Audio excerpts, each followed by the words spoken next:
and the AMU OIC, the aircraft maintenance officer in charge here, the 309th, we've already taught some pilots to fly the 309th fighting squadron. So again, this is just wanted to show you the maintenance side. You know, all we do to get the jets ready for the pilots so they can do all their training. Is there any just real quick questions that you just been dying to ask or kind of curious about? Is this everyone's first time seeing a F-16 up and close? No? Seen them around? Okay. Good deal. Are there any questions?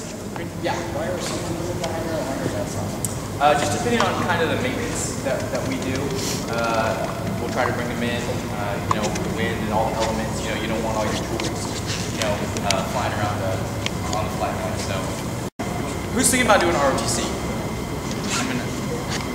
A couple people? Okay. ROTC is a great program. That's kind of what I went through. I graduated at Colorado State University. Did that program, great program. So, are there any questions about that? Yeah. Do you have to do anything special to get into it? You know, there's a lot of scholarship opportunities that that you just start looking into. You know, junior, senior year in high school and everything. But a lot of scholarship opportunities that you just have to apply for.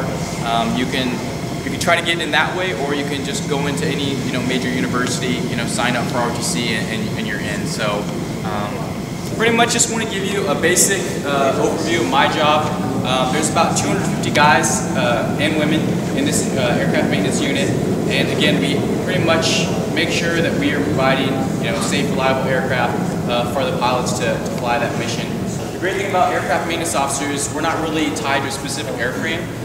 We continue to move. I just, my last base was in Japan, and I was with F-15s out there. So that's the great thing about my career field is I'm not stuck to one airframe. I can do F-16s, I can do a bomber tour, I can do helicopters. It's really a wide variety of opportunities in aircraft maintenance. So again, there's a lot of leadership opportunities in aircraft maintenance. Again, 250 guys in this AMU, and broken up into different sections, all responsible for different parts of the aircraft. You have the weapons section, crew chief section, avionics, everything. There's a lot of moving parts that get these jets in the air. So just want to start the tour off in the hangar. It's not as loud right now.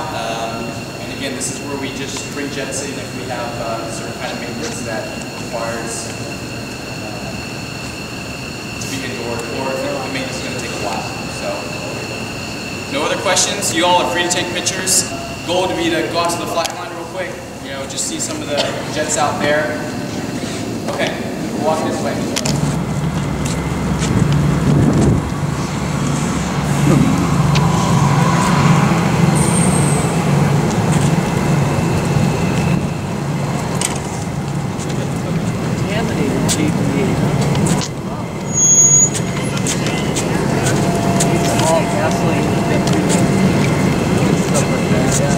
I got to go on Al Mossa.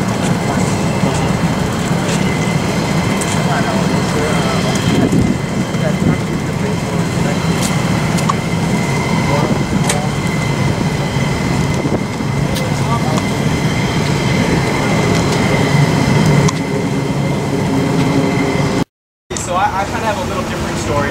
I was in Saudi Arabia for 18 years, and I didn't get a chance to do JROTC growing up in high school. So that was kind of one of those things I really wish I could have done. But I was looking at going to the Air Force Academy. You all heard about that?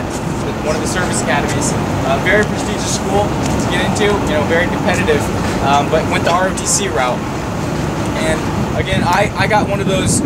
Someone asked about what you need to do to kind of get accepted to ROTC, and some of the opportunities with scholarships. Again, I didn't do that part. So what I did is I went to a normal university, signed up for ROTC, and then just went through the program that way.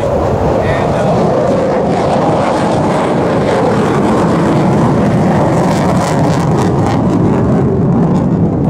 that's pretty much my route. Any questions about ROTC? More specific questions?